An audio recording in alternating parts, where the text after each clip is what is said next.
오늘의 주요 뉴스입니다. 통일교와 민주당의 유착 의혹이 불거진 가운데 이재명 대통령이 위법한 종교단체는 해산해야 한다고 재차 강조했습니다. 일본 북부 지역에 규모 7.5의 강진이 발생한 데 이어 규모가 더 큰 추가 지진 경고까지 발령되면서 일본 열도가 공포에 빠졌습니다. 국민연금을 손해를 감수하고도 앞당겨 받는 사람이 제도 시행 이후 처음으로 100만 명을 돌파했습니다. 여러분 안녕하십니까? 국민의힘 조직적 후원 혐의를 받는 윤영호 전 통일교 세계본부장. 내일 재판에선 민주당 등 여권 인사들 폭로까지 예고했습니다. MBN 취재진이 특검이 확보한 2022년 초 녹취를 보니 관련 정황이 담겼습니다. 윤 전 본부장은 당시 여권 고위 인사들에게 접촉했다는 표현과 이재명 대통령 최측근 정진상도 언급했습니다. 이런 가운데 이 대통령은 오늘 위법 종교단체 해산을 거론하며 사실상 통일교를 직격한 가운데 특검은 관련 사건을 국가수사본부에 이첩했습니다. 먼저 현지호 기자가 보도합니다. 김건희 특검은 전 통일교 세계본부장 윤영호 씨가 다른 통일교 간부와 나눈 통화 녹취 3건을 확보했습니다. 통화 시점은 대통령 선거를 앞둔 지난 2022년 초로 윤 씨는 더불어민주당과 국민의힘 정치인 이름을 꺼냈습니다. MBN이 확인한 통화 녹취에서 윤 씨는 문재인 정부 장관하고 2군데 접촉했다면서 이재명 대통령 측근인 정진상 전 민주당 정무조정실장 이름을 언급하기도 했습니다. 또 윤 씨가 민주당 측에서 전 청와대 관계자를 통해 접촉해왔는데 만나지 않았다고 말한 녹취도 확인됐습니다. 녹취와는 별도로 윤 씨가 전 청와대 비서실장 등 진보 인사와 권성동 의원 등 보수 정치인들과 연을 만들었다고 한 통일교 고위 관계자의 문자 메시지도 특검이 확보한 걸로 파악됐습니다. 금품 수수 사실이 드러난 건 아니지만 보수 인사를 넘어 통일교 차원에서 민주당 고위 인사를 조직적으로 관리하려고 했던 정황으로 볼 수 있습니다. 또 윤 씨는 지난 8월 특검 면담 과정에서 민주당 현직 모 의원에게 금품을 줬다는 취지로 말한 것으로도 알려졌습니다. 해당 의원은 사실 무근이라고 밝혔고 윤 씨가 접촉했다고 거론된 한 장관급 인사는 통일교 행사에 참석했고 한 차례 식사한 건 맞지만 그게 전부라며 관련성을 부인했습니다. 특검은 수사 대상이 아니란 이유로 사건을 수사하지 않다가 논란이 확산하자 경찰 국가수사본부로 뒤늦게 사건을 이첩했습니다. MBN 뉴스 현지호입니다. 통일교 금품 수수 의혹에 민주당 내에선 검은 손이 들어왔다면 역시 파헤쳐야 한다는 목소리가 나왔습니다. 다만 특검이 수사를 하지 않았다는 편파 수사 논란에 대해선 수사 대상이 아니라며 선을 그었습니다. 이어서 장가희 기자입니다. 박지원 더불어민주당 의원은 민주당에도 통일교의 검은 손이 들어왔다면 파헤쳐야 한다며 공격이 최대의 방어라고 주장했습니다. 철저히 수사를 해야 됩니다. 민주당도 있으면 다 수사해야죠. 조사해야죠. 선택적으로 적용하면 안 된다 이런 생각 같습니다. 하지만 민주당은 특검으로 수사해야 한다는 국민의힘의 주장에 대해서는 위법을 강요한다며 반박했습니다. 민중기 특검의 역할이 여야 정치자금 사건이나 통일교 관련 모든 의혹을 다루는 곳은 아니라는 겁니다. 민중기 특검은 김건희 특검입니다. 김건희를 둘러싼 각종 비리 의혹을 수사하라고 국민이 만들어주신 특검입니다. 특검의 선택적 수사라고 비판하는 야당을 향해선 국민의힘의 통일교 연루 의혹을 모면하려는 얄팍한 정치 공세라고 비판했습니다.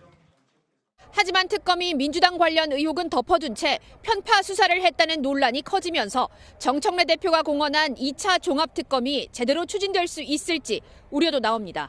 MBN 뉴스 장가입니다. 이 시점에 이재명 대통령은 위법한 종교단체에 대한 해산을 언급했습니다. 일주일 만에 또 언급인데 이번엔 재산에 대한 귀속 검토까지 지시했습니다. 민주당도 통일교 금품 수수 의혹이 거론된 시점에 사실상 통일교를 겨냥한 겁니다. 선한빛 기자가 그 의미까지 전해드립니다. 이재명 대통령이 심각한 불법 행위를 반복한 종교단체의 해산 문제를 또 꺼내들었습니다. 일주일 전 조원철 법제처장에게 내린 관련 지시를 다시 확인하며 관심을 보였습니다. 결론이 뭐예요? 아니 해산 가능한 거 아닌가 보다. 다른 얘기는 나중에 하더라도. 종교 단체가 조직적으로 굉장히 심한 정도의 위법 행위를 지속했을 때 해산이 가능합니다. 조 처장은 종교단체 해산은 민법 38조의 적용 문제라고 설명했습니다. 해당 조항엔 공익을 해하는 행위 등이 있을 때 주무관청이 법인 허가를 취소할 수 있도록 하고 있습니다. 이 대통령은 종교단체가 해산될 때 전 재산이 정부로 기속되는지도 검토하라고 했습니다. 사단법인이든 재단법인이든 법인격 제도, 헌법과 법률에 위반되는 지탄받을 행위를 하면 해산시켜야지. 통일교를 명확히 말하지는 않았지만 특검이 통일교 수사를 이어가는 상황이라 대통령 발언이 통일교를 겨냥했다는 해석이 나옵니다. 이 대통령이 종교재단 해산 문제를 거듭 언급한 건 통일교 관련 의혹이 정권 차원의 위기로 번지는 걸 사전 예방하려는 의도가 있는 것으로 보입니다. MBN 뉴스 서남비치입니다. 여야 할 것 없이 통일교 금품 수수 의혹이 제기된 가운데 이재명 대통령은 해산을 언급했습니다. 어떤 의혹인지, 통일교 해산은 가능한 건지 법조팀 조유로 기자와 자세히 이야기해보겠습니다. 조 기자, 내일 윤영호 전 통일교 세계본부장이 폭로를 예고했는데 관련자들에 대한 언급도 나오고 있어요. 민주당 분위기도 어떻습니까? 앞서 보신 것처럼 의혹이 제기된 민주당 전현직 의원들은 하나같이 의혹을 부인하고 있었습니다. 네. 저희 취재진이 오전부터 연락을 시도했는데 사실 무근이다, 전혀 관계없다, 특검으로부터 연락받은 것도 없다면서 펄쩍 뛰기도 했는데요. 민감한 사안인 만큼 당 차원에서도 일단은 추이를 지켜보자며 쉬쉬하는 분위기가 읽힙니다. 그 내용에 대해서는 우리 원내 차원에서 아직 공식적으로 논의된 바는 없고 그건 아마 당 차원에서 논의가 돼야 되지 않을까 싶습니다. 특히 당시 통일교 실세였죠. 윤영호 전 본부장이 내일 오후 4시에 진행되는 자신의 결심 공판에서 과거 민주당 측에 지원했던 정황 등을 폭로하겠다고 예고한 상황인데요. 윤 전 본부장이 어떤 발언을 할지에 따라 민주당도 타격을 입을 수 있는 만큼 그야말로 노심초사라고 해도 과언이 아닙니다. 이 시점에 이재명 대통령이 통일교를 겨냥한 것으로 보이는데 종교단체에 대한 해산을 언급했어요. 그렇다면 현실성, 실제 가능성은 어떻습니까? 먼저 결론부터 말씀드리면요. 국내에서 종교 자체를 해산한 전례는 없습니다. 지난 2020년입니다. 서울시가 코로나19 방역 지침 미준수로 신천지 산하법인의 설립 허가를 취소한 사례가 있긴 한데요. 이 경우에도 이 종교를 해산한 게 아니라 산하법인을 취소한 거였고 이마저도 최종적으로는 신천지 측이 승소해서 없던 일이 됐습니다. 이 법조계를 취재해봐도 일반적으로 이 종교 교단 자체는 법인 형태가 아니기 때문에 쉽지 않다는 견해가 많았습니다. 쉽게 말하자면 해산할 대상이 아니라는 겁니다. 그런데 대통령의 질문에 법제처장이 민법을 얘기를 했어요. 그렇다면 이 부분에 있어서는 가능하다는 얘기인가요? 이 앞서 리포트에서도 보셨지만 이 민법 제38조는 법인의 허가 취소를 다루고 있습니다. 즉 민법으로 단체를 해산시키려면 법인으로 등록이 돼 있어야 되는데 이 통일교를 비롯한 종교단체들은 법인 형태가 아닙니다. 물론 신천지 사례처럼 산하 재단법인의 경우에는 해산 요건에 부합하면 설립 허가 취소가 가능한데요. 하지만 이 경우에도 종교 그 자체는 강제로 해산할 수는 없다는 겁니다.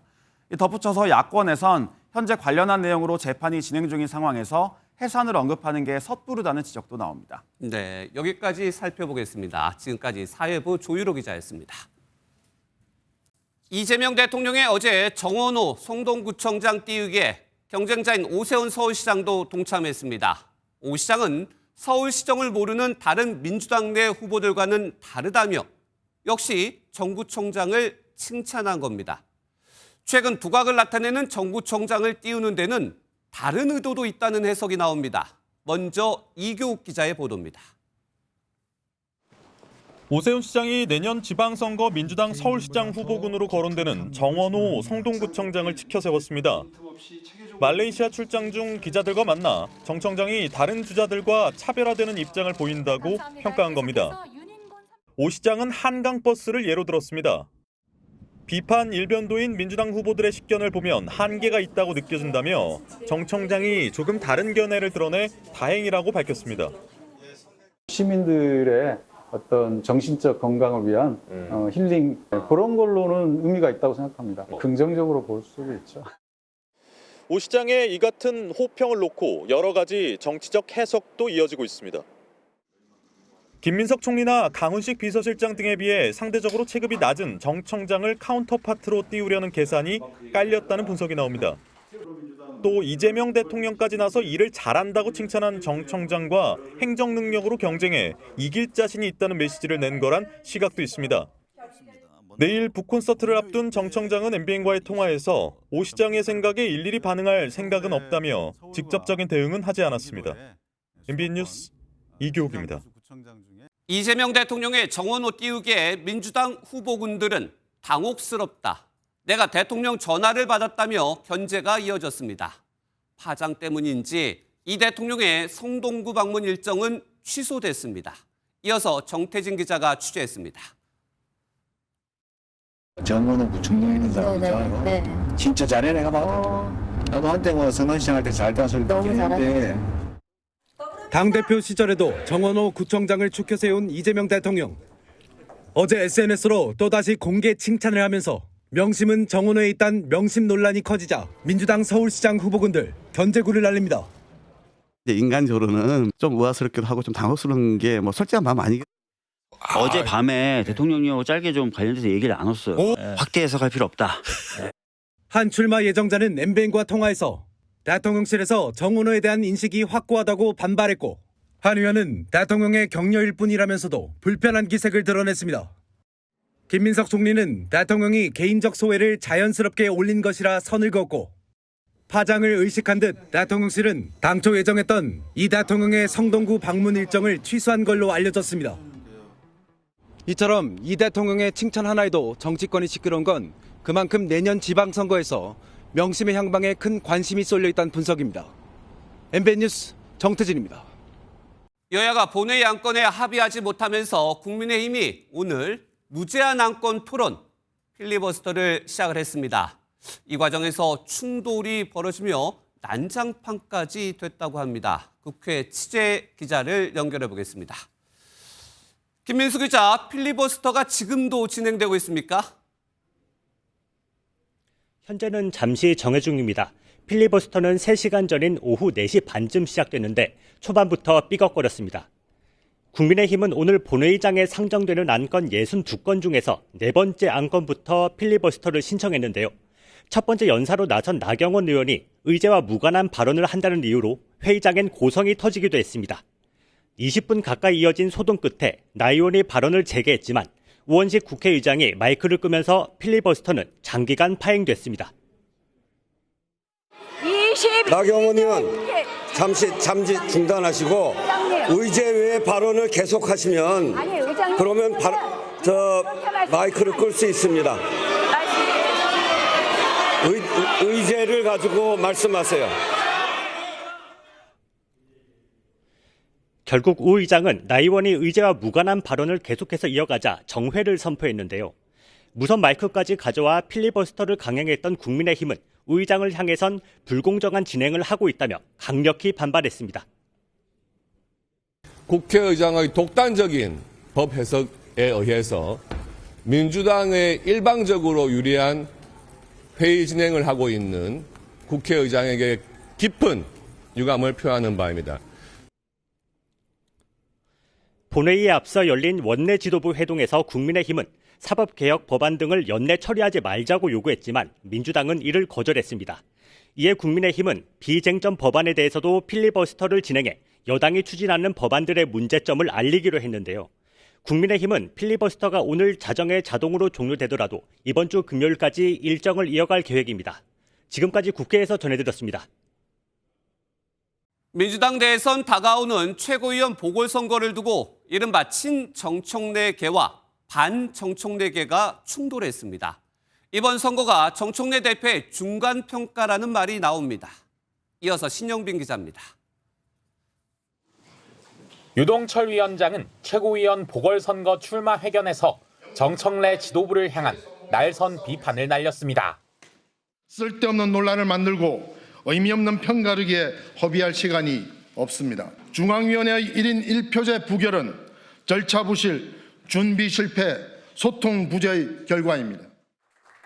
이재명 대통령의 당대표 시절 영입돼 친명계로 분류되는 유 위원장은 지난 10월 부산시당 위원장 경선에서 컷오프된 뒤 정청래 지도부와 각을 세워왔습니다. 오는 11일엔 이재명 대통령의 대장동 특혜 의혹 사건 변호인이었던 이건태 의원이 출마 기자회견을 예고했고 김민석 국무총리의 30년 지기 강득구 의원도 막판 고심에 들어가는 등 친명계 인사들의 출마가 이어질 걸로 보입니다. 이에 맞서 정청래 대표와 가까운 이른바 친청 인사들도 출마를 저울질하고 있습니다. 당 조직부총장을 맡고 있는 문정복 의원부터 당 법률위원장인 이성윤 의원, 민원정책실장 이모경 의원 등이 나설 수 있다는 관측이 나옵니다. 이번 최고위원 보궐선거가 친청 대 반청 구도로 흐르면서 정 대표의 리더십도 시험대에 오를 걸로 보입니다. MBN 뉴스 신영빈입니다. 쿠팡 사태가 열흘을 넘겼지만 소비자 불안은 여전합니다. 정보는 털렸는데 즉각 탈퇴는 어렵고 어렵게 탈퇴를 해도 쿠팡의 정보가 남는다면 쉽게 안심할 수 있을까요? 일간 이용자 수가 200만 명 넘게 줄었지만 쿠팡의 안일한 대처는 계속되고 있습니다. 먼저 경찰이 강제 수사에 착수했다는 소식 황지원 기자가 보도합니다. 쿠팡이 개인정보 유출 사실을 밝힌 지 10일 만에 경찰이 강제 수사에 착수했습니다. 20여 명 규모의 전담 수사팀을 꾸려 수사해오던 경찰은 서울 송파구 쿠팡 본사에 수사관 등 17명을 보내 압수수색에 나섰습니다. 경찰은 자료 유출 경로 등을 파악하기 위해 쿠팡 서버실에서 로그 기록 등을 확보한 걸로 알려졌습니다.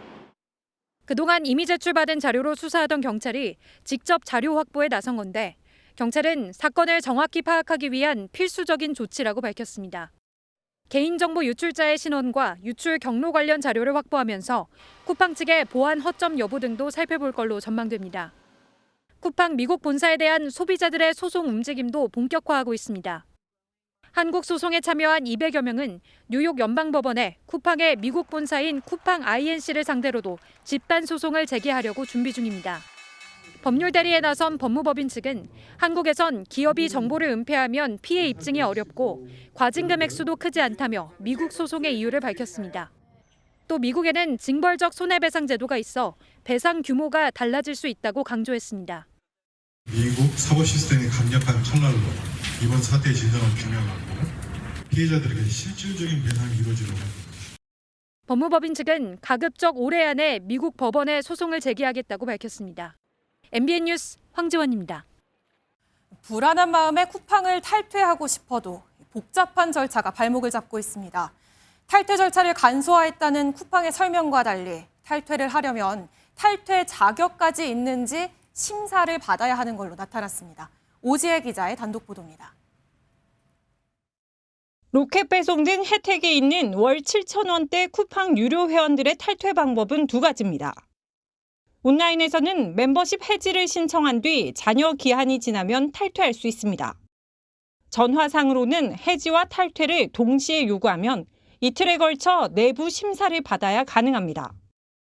두 가지 모두 즉각 탈퇴가 불가능한 겁니다. 대규모 개인정보 유출 사고의 책임은 온전하게 쿠팡 측에 있습니다. 그럼에도 쿠팡이 고객의 탈퇴 권리를 제한하는 것은 파렴치한 일로 분노스럽습니다. 게다가 탈퇴를 위해서는 개인정보를 90일간 보관한다는 조건에 동의해야 하는 약관도 그대로 적용됩니다. 개인정보 유출을 이유로 탈퇴를 하는데 개인정보 자기결정권을 제한하고 추가 유출에 의한 불안을 야기할 것으로 보입니다. 국회 과방위는 오는 17일 쿠팡을 상대로 청문회를 예고한 가운데 공정거래위원회는 이 같은 탈퇴 절차가 이른바 다크 패턴인지 위법성 조사에 나섰습니다. MBN 뉴스 오지혜입니다. 이렇게 어렵게 탈퇴를 해도 쿠팡이 개인정보를 즉시 폐기하는 것도 아니었습니다. 일부 정보는 최대 5년까지 갖고 있을 수 있다는데요. 이어서 김종민 기자가 보도합니다. 쿠팡은 회원들의 이름과 전화번호, 나이와 성별 등의 정보를 탈퇴 후에도 90일간 보관할 수 있습니다. 그런데 탈퇴한 지 몇 년이 지난 회원들도 개인정보가 유출되는 피해를 받습니다. 쿠팡의 개인정보 유출 문자를 받았습니다. 탈퇴 후 무려 2년 가까이 지난 지금까지도 쿠팡은 제 모든 정보를 보유하고 있었던 것입니다. 쿠팡은 분쟁 처리 기록이나 결제 정보는 3년에서 5년까지도 보관이 가능합니다. 소비자 보호를 위해 전자상거래법이 보존 기한을 의무화했기 때문입니다. 쿠팡은 보존 기한이 긴 정보는 폐기해야 할 정보와 별도로 분리해 관리하고 있다고 밝히고 있습니다. 하지만 탈퇴 회원들의 정보도 이번 유출 과정에 포함된 것으로 보여 일반 회원 정보와 함께 보관한 것 아닌가 하는 의혹도 제기됐습니다.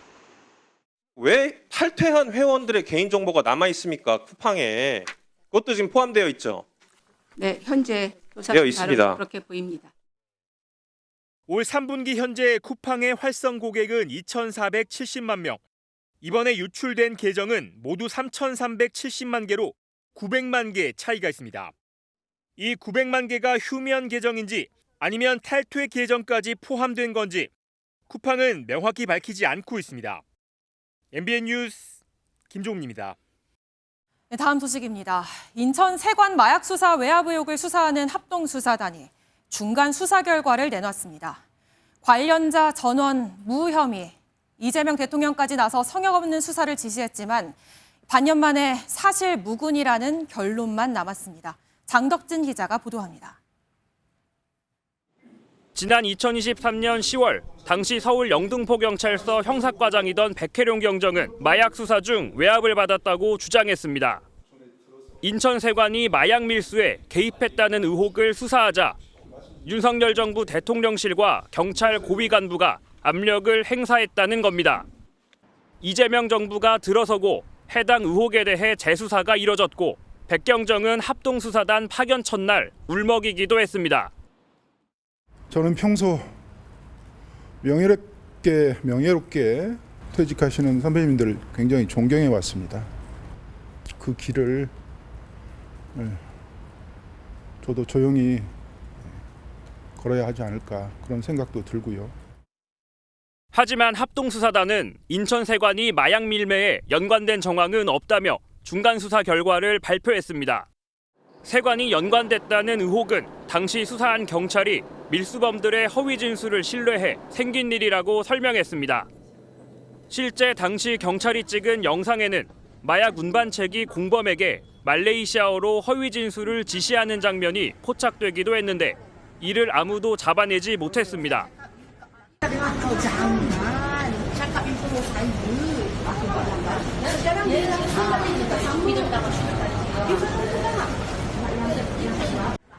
합수단은 또 대통령실의 외압 흔적도 없었다고 밝혔습니다.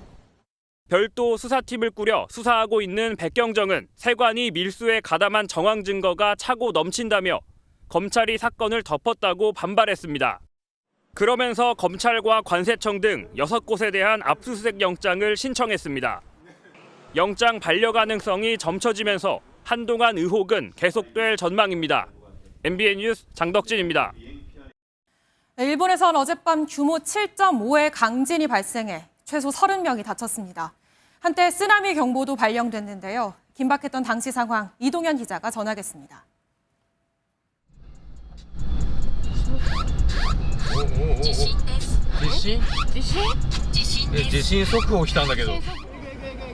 볼링을 치던 사람들이 황급히 몸을 숨깁니다.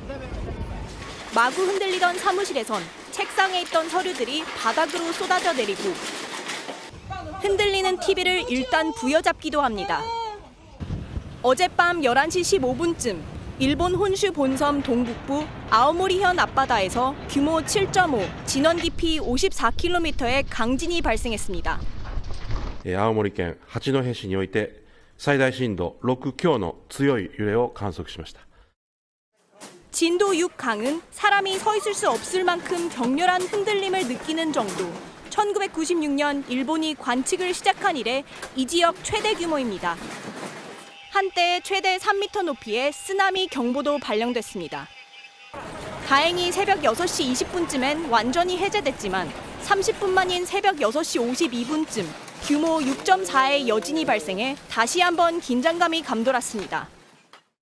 防災対応を取るべき地域の皆様は今後1週間程度気象庁や自治体の情報に留意するとともに 이번 지진으로 최소 30명이 다쳤고 주택 500여 채의 전기가 나갔습니다. 일부 도로가 내려앉으면서 승용차가 구덩이에 빠지거나 불이 나는 등의 피해도 잇따랐습니다. MBN 뉴스 이동현입니다.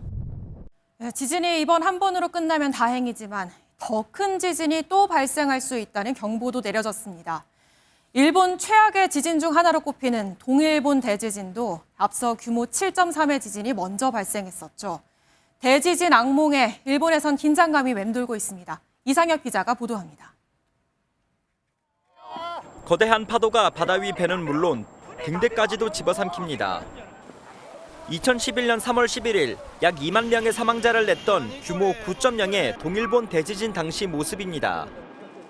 그런데 일본 기상청이 새벽 긴급 브리핑을 열고 이런 지진이 또 올 수 있다고 예고했습니다. 오는 16일 0시까지 거대 지진에 대한 경계를 강화해달라며 2022년 제도 도입 이후 처음으로 후발 지진 주의보를 내린 겁니다. 世界中の統計データを元にするとですね、普段よりは発生の確率が高いということから、いつも以上の注意をお願いしたいと。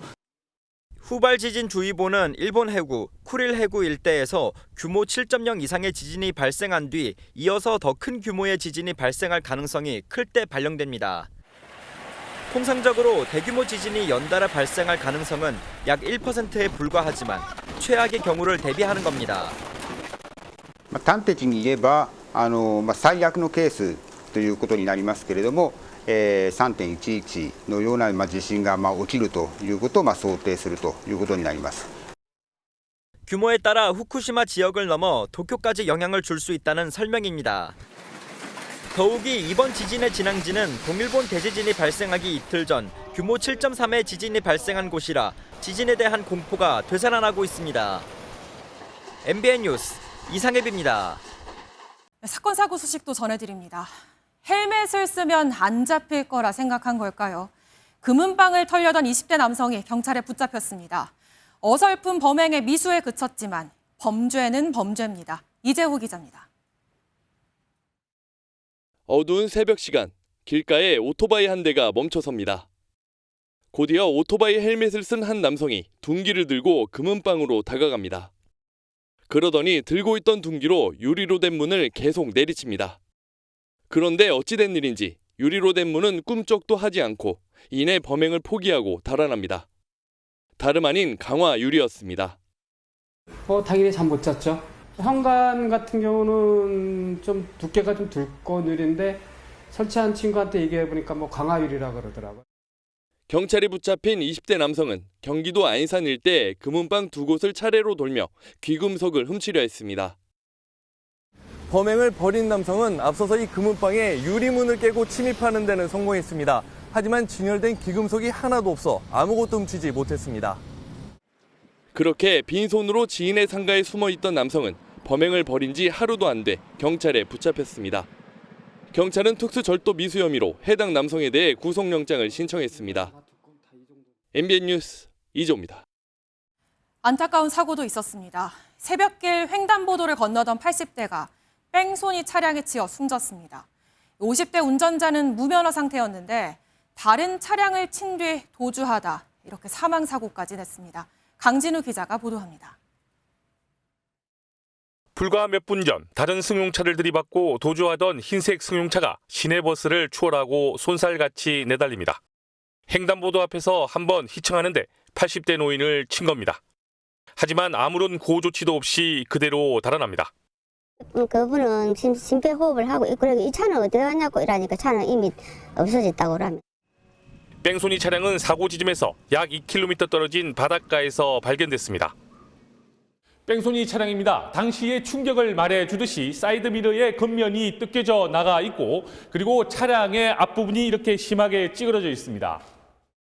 50대 뺑소니 운전자는 차량을 버린 곳에서 불과 500m 떨어진 자신의 집에서 사고 발생 2시간 만에 긴급 체포됐습니다. 검거 당시 술 냄새가 났지만 음주 측정에서 수치는 나오지 않았습니다. 음주로 인해서 면허가 취소된 사람입니다. 기능시험만 지금 합격을 하면은 다시 면허를 받을 수 있는 그런 상황에서 무면허 운전이 들통이 날 것 같아서 도망을 한 거예요. 경찰은 이 남성에 대해 구속영장을 신청하는 한편 또 다른 범죄 혐의가 있는지도 조사하고 있습니다. MBN 뉴스 강진우입니다. 이번엔 단독 보도입니다. 클럽에서 술에 취한 여성을 상대로 성폭행을 저지른 20대 남성 2명이 경찰에 붙잡혔습니다. 이들은 한국에서 유학 생활을 하던 몽골 학생들이었습니다. 최하원 기자의 단독 보도입니다. 모자와 마스크로 얼굴을 가린 한 남성이 고속버스에 탑승해 좌석에 앉습니다. 뒤따라 사복을 입은 경찰이 버스에 오른 뒤 동료 경찰들에게 수신호를 보내고 남성을 그 자리에서 제압합니다. 지난 1일 버스터미널에서 20대 남성 A씨가 체포되는 모습입니다. 몽골 국적의 유학생이던 A씨와 B씨는 지난 10월 서울 마포구의 한 클럽에서 만난 20대 외국인 여성을 성폭행한 혐의를 받고 있습니다. 좋은 적 있을걸요? 외국인들도 엄청 많아요. 이들은 당시 만취 상태였던 여성을 붙잡아 클럽 인근으로 끌고 간 뒤 범행을 저지르고 도주한 것으로 알려졌습니다. 이후 여성의 신고로 경찰이 수사에 나섰지만 가해 남성들과 피해 여성 모두 외국인이어서 신원 파악에 어려움을 겪은 것으로 알려졌습니다. 경찰은 CCTV 분석 등을 토대로 몽골인 유학생 A씨와 B씨를 특정하는 데 성공했습니다. 결국 경찰의 끈질긴 추격 끝에 B씨가 지난달 27일 자택에서 붙잡혔고 나흘 뒤에 A씨도 버스에서 체포되면서 한 달 넘게 이어진 이들의 도주극은 막을 내렸습니다. 정확한 범행 경위 등을 조사한 경찰은 외국인 남성 2명을 구속하고 검찰에 넘겼습니다. MBN 뉴스 최하원입니다.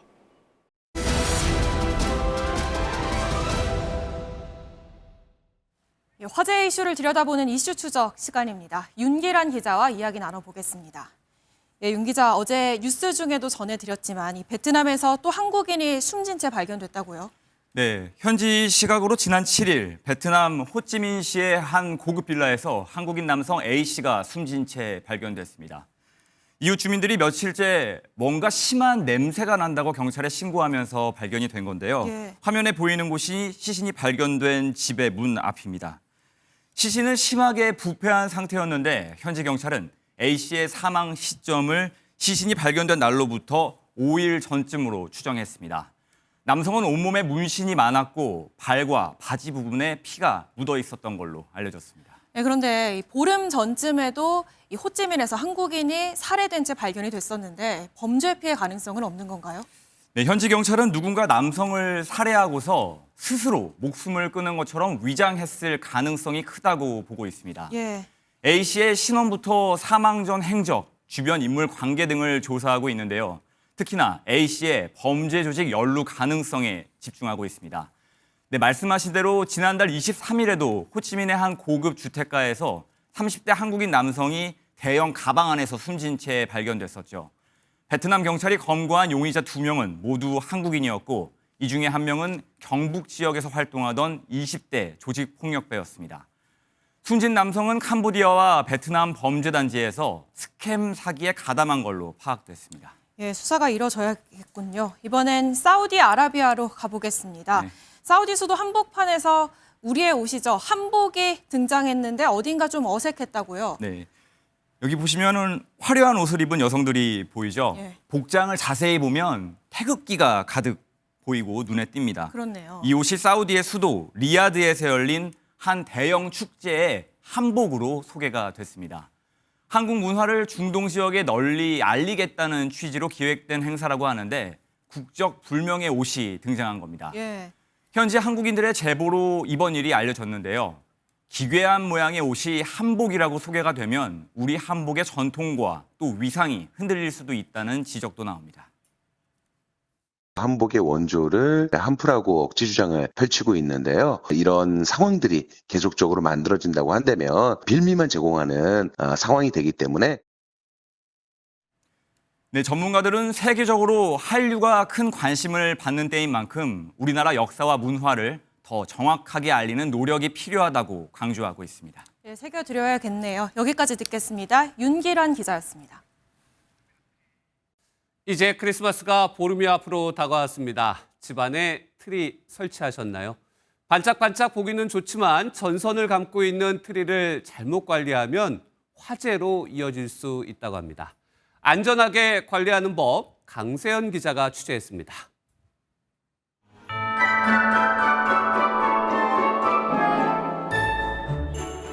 도심 곳곳이 크리스마스 분위기로 가득합니다. 집안에도 트리를 설치해 따스한 느낌을 연출합니다. 하지만 트리를 잘못 관리하면 불쏘시개로 변할 수 있습니다. 시중에서 판매되는 트리는 대부분 폴리에틸렌과 폴리염화 비닐로 만들어집니다. PVC랑 PE랑 섞인 거죠, 이거? 네, 섞인 거. 멍성하고 이게 사이가 섞임으로써 피백을 만든 거는 좀 멍성해요. 폴리에틸렌은 불이 잘 붙는 소재고 폴리염화 비닐은 불이 붙으면 유독가스를 많이 방출합니다. 실제 실험에서도 불기둥이 빠르게 치솟고 나무로 만든 트리보다 유독가스가 더 많이 뿜어져 나옵니다. 화재를 예방하려면 전구를 잘 관리해야 합니다. 전구를 오랫동안 보관하다 설치할 땐 전선에 문제가 없는지 확인해야 합니다. 해외 직구 사이트에선 KC 인증을 받지 않은 전구를 싸게 살 수 있는데 안전 성능이 떨어질 수 있습니다. 트리를 설치하는 위치도 신경 써야 합니다. 트리를 이렇게 문 바로 옆에 설치하면 불이 났을 때 밖으로 탈출하기 어려울 수 있습니다. 이렇게 커튼 바로 옆에 설치하는 것도 집 전체로 화재가 번지게 할 위험이 있습니다. 어린이가 있는 가정에선 트리 주변에 양초나 라이터 같은 화기를 두지 않아야 합니다. 2022년 미국에서는 어린이가 트리에 붙인 불이 집 전체로 번졌고 화재 감지기마저 작동하지 않아 잠자던 주민 12명이 숨졌습니다.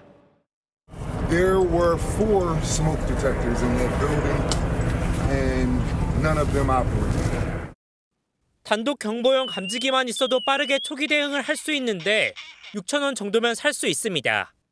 단독 경보용 감지기에 의해서 조기에 우리가 알게 되면 빨리 대피를 할 수가 있고 또 초기 화재 진압 또 어떤 대응을 할 수가 있기 때문에 잠자리에 들 땐 트리 전구의 전원 코드를 반드시 뽑아두는 것도 잊지 말아야 합니다. MBN 뉴스 강세현입니다. 국민연금을 미리 앞당겨 받는 사람들이 처음으로 100만 명을 넘어섰습니다. 연금액이 3분의 1 가까이 줄어드는데 선택할 수밖에 없는 속사정이 있었습니다. 안정모 기자가 전해드립니다. 국민연금 조기 수령은 만 58세부터 가능합니다. 조기 수령한 친구들이 굉장히 많아요. 퇴직하고 나면 바로 일자리를 찾는 것이 그렇게 쉽지가 않고 결과적으로 나중에 불이익을 당하긴 하지만 불이익은 생각보다 큽니다. 현재 법정 지급 시기는 만 63세로 1년 일찍 받을 때마다 연 6%씩 깎입니다. 5년까지 당겨받으면 원래 받을 연금에서 최대 30%까지 손해를 보고 매달 80만 원을 받을 수 있었던 가입자는 56만 원만 받습니다. 손해를 보는데도 연금을 당겨받는 건 생계비 때문입니다. 내가 1년 후에 2년 후에 계속 다닐 수 있다는 보장이 없기 때문에 그런 불안정한 면에 있어서 그거를 없애야 되겠다는 생각이 있었기 때문에 국민연금을 법정 지급 시기보다 일찍 수령한 사람은 지난 7월 사상 처음으로 100만 명을 넘어섰습니다. 8월엔 5천 명이 더 늘어 100만 5,900여 명을 기록했습니다. 국민연금을 조기 수령하게 되면 노년기가 더욱 빈곤해질 우려가 커지는데 소득 공백기를 줄여주는 제도적 노력이 필요하다는 목소리가 나옵니다. 사실 중요한 거는 정년을 연장하는 것이고 그다음에 고령자의 은퇴 후 재취업을 활성화시키는 게 가장 근본적인 해결책이라고 봅니다. 베이비 부머 세대의 은퇴가 가속화되는 상황에서 노후 빈곤을 막기 위한 신속한 사회적 합의가 필요해 보입니다. MBN 뉴스 안정모입니다. 추워서 꺼내 입은 거위털 패딩. 그런데 기준만큼 거위털이 없거나 오리털이 더 많은 것도 있었습니다. 유명 쇼핑몰에서 판매 중인 거위털 패딩 3개 가운데 1개가 가짜 구스 제품으로 드러났습니다. 정설민 기자가 보도합니다. 쌀쌀해진 날씨에 너도나도 두꺼운 패딩을 꺼내 입었습니다. 아무래도 겨울에 추우니까 오리털보다는 구스를 돈을 좀 주더라도 사본 경험이 있습니다. 가볍고 따뜻한 거위털 패딩이 인기지만 가짜 구스 논란도 끊이지 않습니다. 한국소비자원이 유명 쇼핑몰에서 판매 중인 24개 제품을 조사해 봤더니 5개 제품이 거위털 비율 80% 기준에 미치지 못했습니다. 제가 입고 있는 이 제품은 거위털 패딩이라고 판매했지만 실제 거위털 비율은 6.6%에 불과했습니다. 온라인에서 거위털 제품으로 팔았지만 알고 보니 오리털이 95% 이상인 제품도 2개나 있었습니다. 오리털은 작고 촘촘한 반면 거위털은 상대적으로 크고 듬성듬성해 더 많은 공기를 품어 보온성이 뛰어납니다.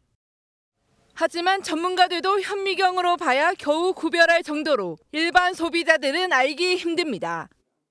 거위털이 오리털보다 약 2배 정도 가격이 비쌉니다. 더 높은 가격에 더 낮은 보온 성능의 제품을 좀 구입할 수 있는 피해를 입을 수 있습니다.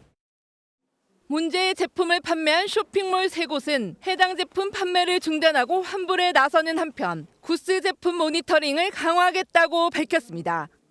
MBN 뉴스 정세민입니다. 공공기관에서 직장 내 괴롭힘으로 20대 직원이 목숨을 잃었습니다. 암에 걸린 어머니 병간호도 가지 못하게 막았는데 노동당국이 가해 직원들에 대한 징계를 지시했습니다. 한범수 기자입니다. 행정안전부 산하에 있는 한국지방세연구원입니다.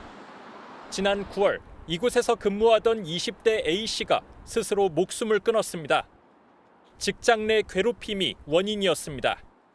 A씨는 2023년 입사 이후 동료 직원 5명으로부터 수시로 괴롭힘을 당해왔습니다.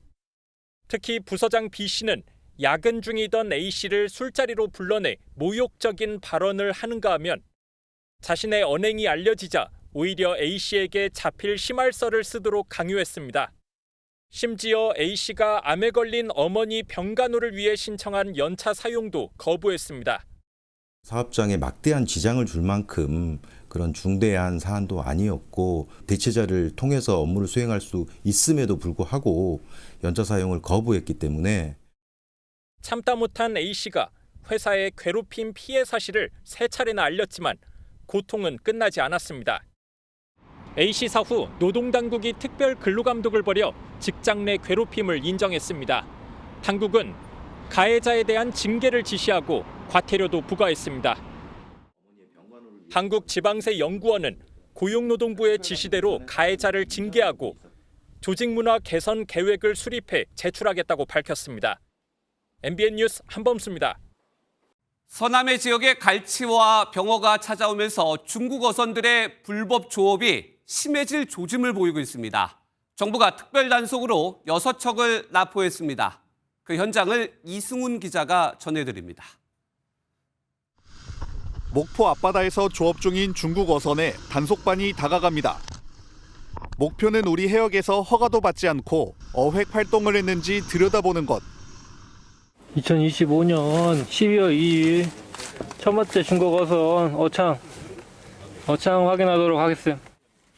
잡은 수산물은 보통 가판바닥 창고에 담아두는데 보관함이 끝도 없이 올라옵니다.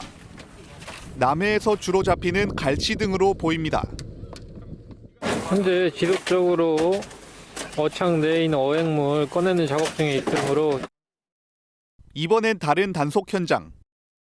중국 어선이 비협조적으로 나오자 단속정이 방수포를 쏘며 접근합니다. 어업지도선 2척과 해경 경비함 4척 등 6척이 동원된 합동 단속에서 정부는 중국 어선 6척을 납포해 2억 4천만 원의 벌금을 부과했습니다. 중국 어선 241척에 직접 승선해 조사를 벌였습니다. 갈치나 병어 이것들은 중국에서도 약간 비싸게 팔리는 그런 어종들이거든요. 그래서 그러한 어종들을 어획하기 위해서 남하하는 제주 해역에선 치어까지 싹쓸이하는 불법 범장망 어구 15통도 발견돼 중국 측에 재발 방지를 요구하기도 했습니다. MBN 뉴스 이승훈입니다. 금값이 난리라고 하는데 은이나 동이 더 심하다고 합니다. 그 이유는 인공지능 AI 관련 산업에 쓰여서 수요가 늘어났기 때문입니다. 장동건 기자가 취재했습니다. 한국금거래소 진열대에 500g짜리 실버바 몇 개를 빼면 은 상품은 찾아볼 수가 없습니다. 2달 전부터 평소의 10배가 넘는 주문이 밀려들어 생산이 밀린 탓입니다. 지금 매장에는 이렇게 전시를 해놓을 그런 여력이 없어요. 바로 공급이 되면 바로바로 이미 주문하신 분들한테 보내드리고 있습니다. 이 500g짜리 실버반은 195만 원에 구매할 수 있는데요. 1kg짜리는 현재 주문량이 많아 최소 3개월을 기다려야 받아볼 수 있습니다.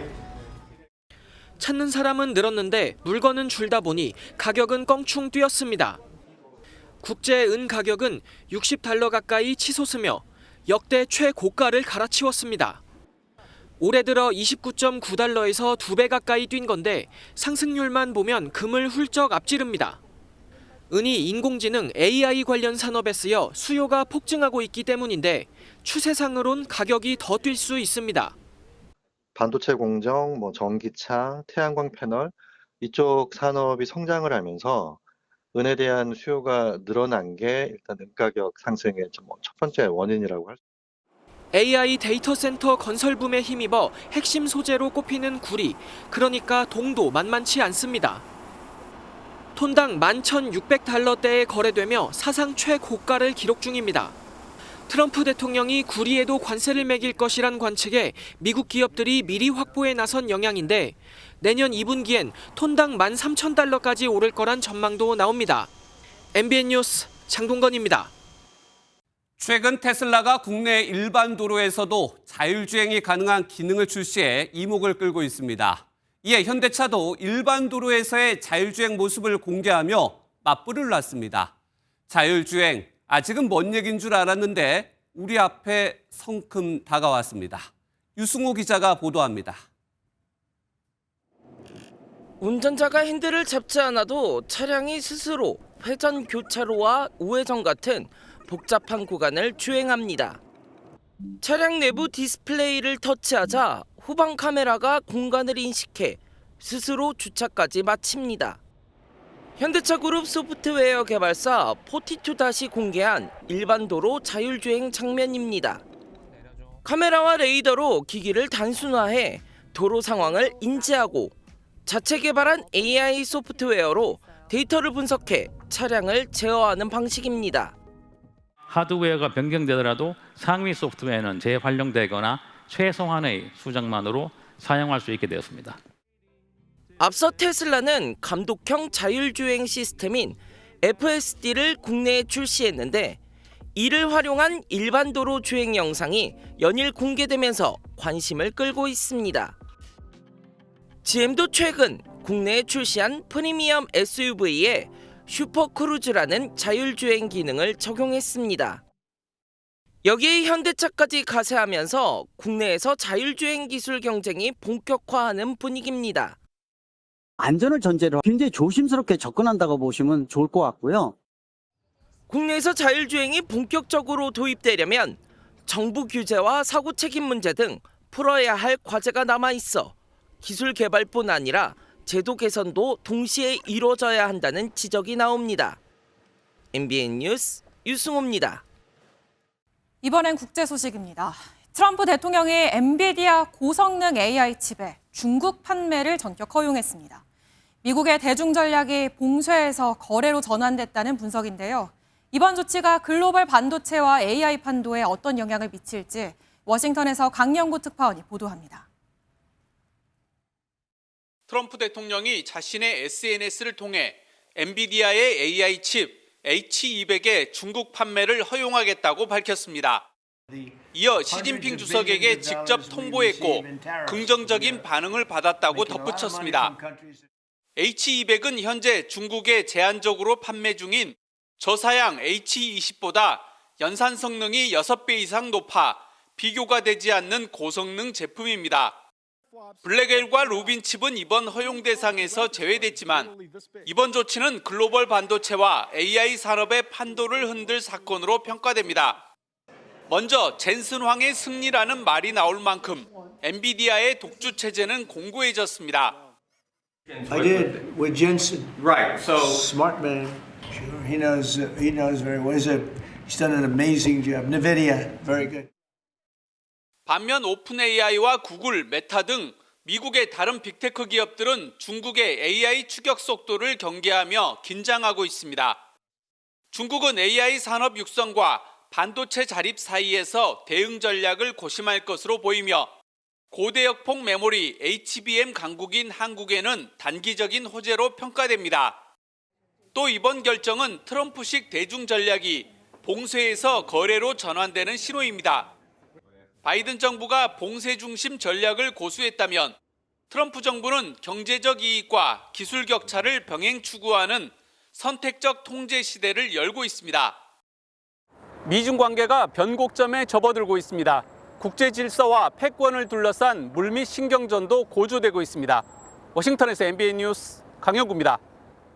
미국 항공우주국 나사 소속 한국계 우주비행사 조니 킴이 8개월의 우주 임무를 마치고 무사히 지구로 복귀했습니다.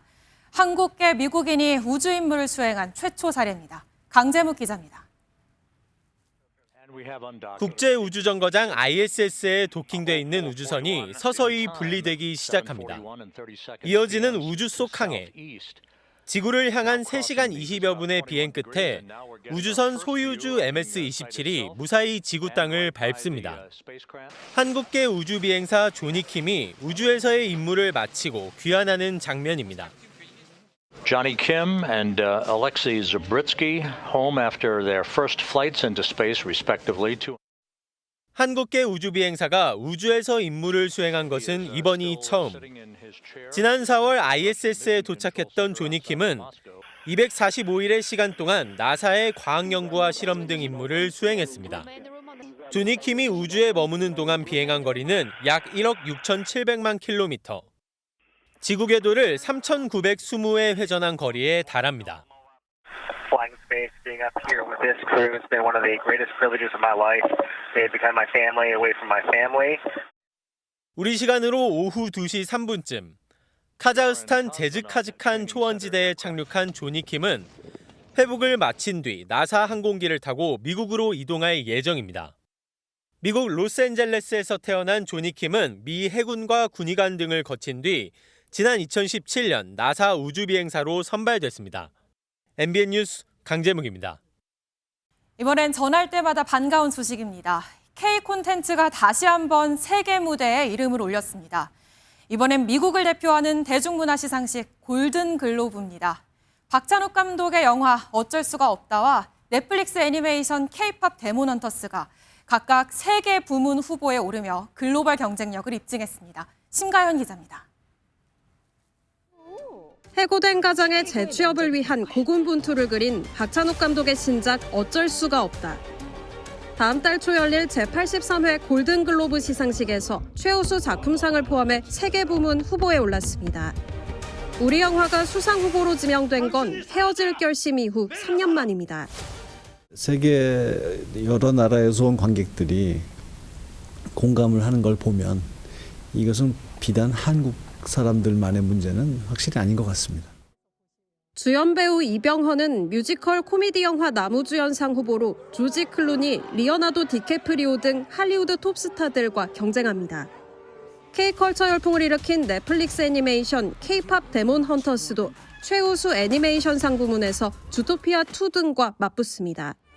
특히 골든 등 큰 인기를 끈 주제곡에 힘입어 주제가상인 최우수 오리지널송과 흥행 성취상 부문 후보에도 올랐습니다. 어느 때보다도 우리 K 컨텐츠 외연이 확장됐다. 지금 K컬처의 전략과 방향을 잘 보여주는 사례가 이번에 골든글로브에 나왔다라고 생각합니다. 전성기를 맞은 우리 컨텐츠가 5년 전 연달아 최우수 외국어 영화상을 수상했던 기생충과 미나리의 계보를 이을 수 있을지 관심을 모읍니다. MBN 뉴스 심가현입니다. 부산과 울산, 경남 등 동남권 3개 시도 기업인을 대상으로 한 매경 원아시아 포럼이 오늘 부산에서 열렸습니다. 인공지능 전환 실행 전략을 주제로 열린 이번 포럼에서는 인간의 지적 노동과 관리 업무를 대체하는 이른바 에이전틱 AI의 중요성과 적용 방안 등이 논의됐습니다. 스포츠 뉴스입니다. KBO 리그 최고 안방마님 계보를 잇는 양의지 선수가 통산 10번째 골든글러브를 수상했습니다. 남들은 평생 하나도 받을까 말까 하는데 어느덧 이승엽의 최다 수상 기록과 어깨를 나란히 했는데요. 신기록 달성도 시간 문제겠죠? 권용범 기자입니다. 포지션별로 최고의 선수를 가리는 골든글러브 시상식. 올해 포수 황금 장갑의 주인은 두산 양의지였습니다. 올해 포수로 726이닝을 소화한 양의지는 타율 3할 3푼 7리, 홈런 20개, 타점 89개를 기록하며 타격왕을 차지하는 등 공수 양면에서 최고의 활약을 했습니다. LG의 통합 우승을 이끈 우승 포수 박동원과 지난해 황금 장갑을 가져갔던 삼성의 안방마님 강민호도 그의 독주를 막진 못했습니다. 양의지는 특히 이번 수상으로 통산 10번째 골든글러브를 차지하며 국민 타자 이승엽이 보유했던 역대 최다 수상 기록과 어깨를 나란히 했습니다. 지명 타자 부문 1번을 제외하고 포수로서 9번의 골든글러브를 수상한 양의지는 자신이 세웠던 역대 포수 최다 수상 기록도 넘어섰습니다. 2년 만에 KBO 최고의 포수 자리에 복귀한 양의지의 다음 목표는 이승엽을 넘어서 최다 황금 장갑의 보유자가 되는 것. 이상에 또 패가 되지 않게 내년에 또 잘 준비해가지고 또 좋은 성적으로 또 11번째 도전을 했으면 좋겠고, 내년에는 저희 또 새로 오신 김원영 감독님과 이 자리에서 11번째와 감독상을 같이 한번 수상했으면 좋겠습니다. 올해 공격에 이어 수비에서도 트로피를 차지한 국민 포수 양의지가 다음 시즌 국민 타자로도 발돋움할 수 있을지 야구 팬들의 관심이 쏠립니다. MBN 뉴스 권용범입니다. 오늘 아침 반짝 영하권 추위가 찾아왔습니다. 오늘 서울 아침 기온은 영하 2.4도를 보였지만 예년 이맘때 정도의 추위였습니다. 내일과 모레는 다시 아침 기온도 영상권으로 올라서겠는데요. 하지만 이후 기온이 다시 큰 폭으로 떨어지겠습니다. 들쑥날쑥한 기온 변화에 건강 잘 챙기셔야겠습니다. 한편 전국적으로 산불 위기경보는 주의 단계가 발령 중입니다. 동쪽 지방으로는 건조특보가 내려진 가운데 강원 동해안과 경북 울진, 포항에는 건조경보로 격상됐습니다. 산불 조심하셔야겠습니다. 내일 전국에 구름 많은 가운데 내륙을 중심으로는 안개가 짙게 끼겠습니다. 내일 중부지방 아침 기온은 서울이 1도로 출발해서 한낮에는 10도까지 오르겠고요. 남부지방 낮 기온도 전주와 부산이 13도로 오늘보다 또 예년보다 포근하겠습니다. 오는 목요일과 토요일에는 전국적으로 비나 눈이 내릴 전망입니다. 내셨습니다.